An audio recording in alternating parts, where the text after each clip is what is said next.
exactement ce qui s'est passé. J'ai juste interverti les DG et la SEG.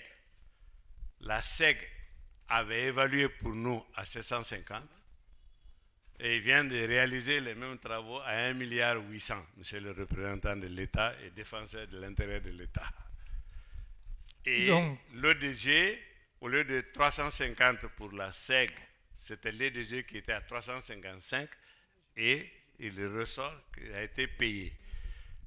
EDG n'a pas, comment on appelle, la SEG n'a pas pu payer, elle n'a pas pu réaliser les travaux, n'a pas encaissé l'argent. C'est pourquoi au lieu de 6 payés aux différents prestataires et aux députés, au lieu de 6 milliards, vous avez vu 7 parce que la SEG n'a pas encaissé son chèque.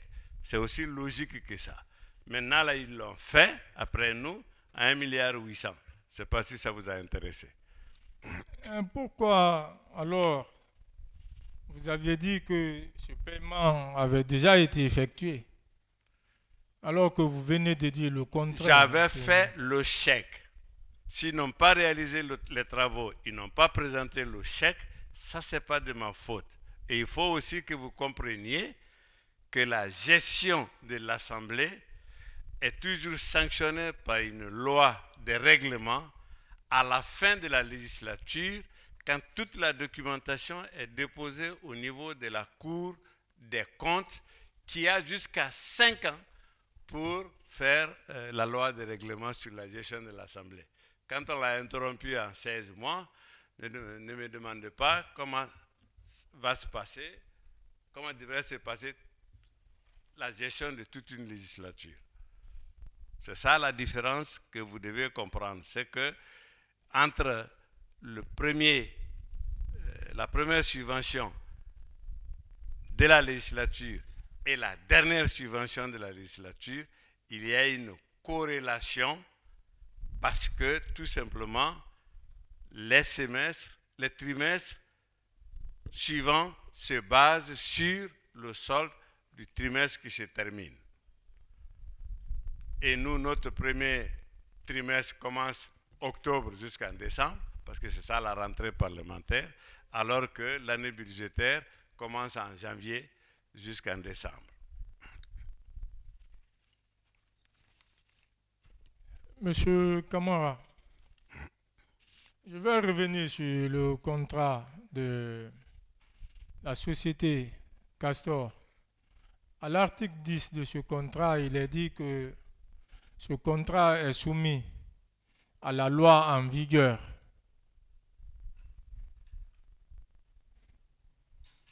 À la loi en vigueur. Pourquoi alors vous avez passé ce contrat? C'est un contrat privé et non un contrat administratif. Vous avez pourtant dit ici que la passation de marché public se fait soit de gré à gré, soit par appel d'offres, soit par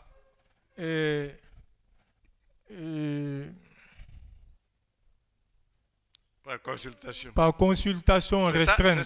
C'est ça la loi en vigueur. Oui. C'est ça la loi en vigueur. C'est ça la loi en vigueur. Oui, alors que ce contrat est un contrat privé. Qu'est-ce que vous en dites? Parce qu'il est dit même dans ce contrat qu'il est soumis à la compétence du tribunal de commerce.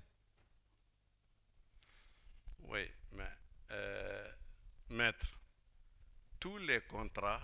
Alors que l'entente directe ou le contrat de gré à gré est un contrat administratif. Pourquoi? Posez la question, ne commentez pas. Vous avez posé la question, laissez-moi répondre.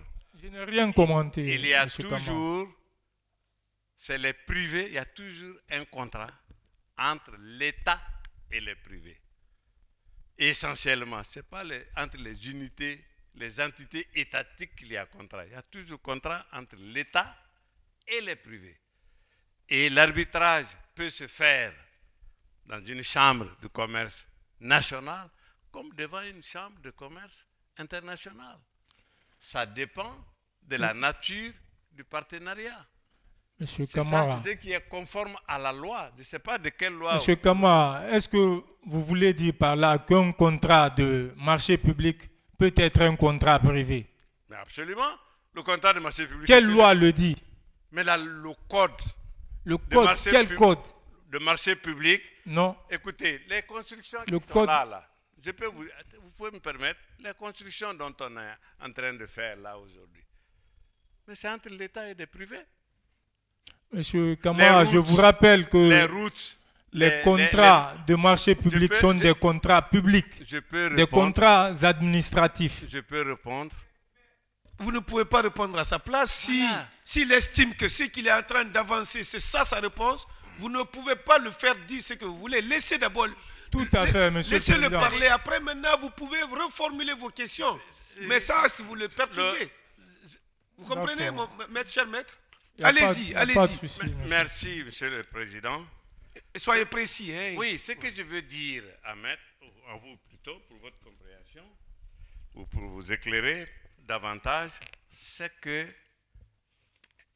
99% des marchés publics, on peut l'appeler, ou marché privé, je ne sais pas pourquoi il appelle ceci un marché privé, c'est entre une entité de l'État et un privé. Ça peut être le ministère de TP et un privé. Ça peut être entre un ministère de transport et un privé. Mais toujours est-il qu'il y a l'implication de l'État comme partenaire et un privé comme la partie B. Il y a toujours partie A, partie B. Et quand on parle de conformément à la loi, il s'agit du code des marchés publics qui est clair si on n'est pas sélectif dans ses dispositions. On peut passer, oui, aujourd'hui maintenant, là, pendant qu'on est là, il y a des marchés de plus de 2000 milliards passés de gré à gré. Et ceux qui l'ont fait peuvent donner des raisons. Mais ça fait partie des procédures de passation de marché. C'est ce que vous retenez, que l'État le fasse. Si c'est un marché privé, ça c'est entre privé et privé. L'État n'a rien à voir là-dedans, mais c'est entre l'Assemblée et un privé. Et c'est pourquoi on a désigné quelle est la chambre en cas de conflit qui peut siéger en cas de conflit. Mais c'est un marché entre une entité étatique et les choses. Mais aussi, pour ne pas que l'exécutif, dans le cadre de la séparation des pouvoirs, bien sûr, il y a des procédures, mais nous ne sommes pas soumis à ce que l'exécutif passe nos marchés à notre place. Nous sommes le législatif et nous sommes indépendants du judiciaire et de l'exécutif. C'est pourquoi il y a une cour qui regarde nos comptes, qui est la Cour des comptes. Et aussi, maître, je ne sais pas, depuis la dernière fois, vous parlez de ce 1,8 milliard, de quoi il s'agit? Si j'ai passé ce marché, encore une fois, pour la Cour, il y avait absolument une nécessité d'avoir la viabilisation de ce terrain pour que les 40 millions offerts gracieusement par le partenaire chinois ne puissent pas être compromis parce que ce serait de notre faute. On avait un premier site sur lequel ils ont fait des études et c'est nous unilatéralement qui avions changé de site. Alors, je ne sais pas ce que vous recherchez dans cette passation de gré à gré, mais il y a plusieurs autres marchés qui sont passés, qui sont beaucoup plus importants que le 1,8 milliard, mais qui ont été passés par appel d'offres ou par restriction, par consultation restreinte par la commission de passation de marché. Voilà. Vous dites, monsieur le président. Y a-t-il autre question? Oui, j'ai des questions parce qu'il est en train de dire des choses qui n'ont rien à voir avec la question que j'ai posée. Formulez vos questions. Donc, comme je ne pouvais pas lui interrompre. Non, mais vous pouvez l'interrompre lorsque vous n'êtes plus dans c'est-à-dire ces réponses ne s'inscrivent plus dans cette logique. Vous pouvez reformuler ou formuler notre question. Allez-y. Oui, monsieur Camara. Monsieur Kamano, et vous-même, vous l'aviez dit que c'est l'EDG. Hein? L'EDG, les 350 millions ont été payés à EDG. Mais le chèque qui est là, payé à l'entreprise IMAG, est de 291 millions et 985 733.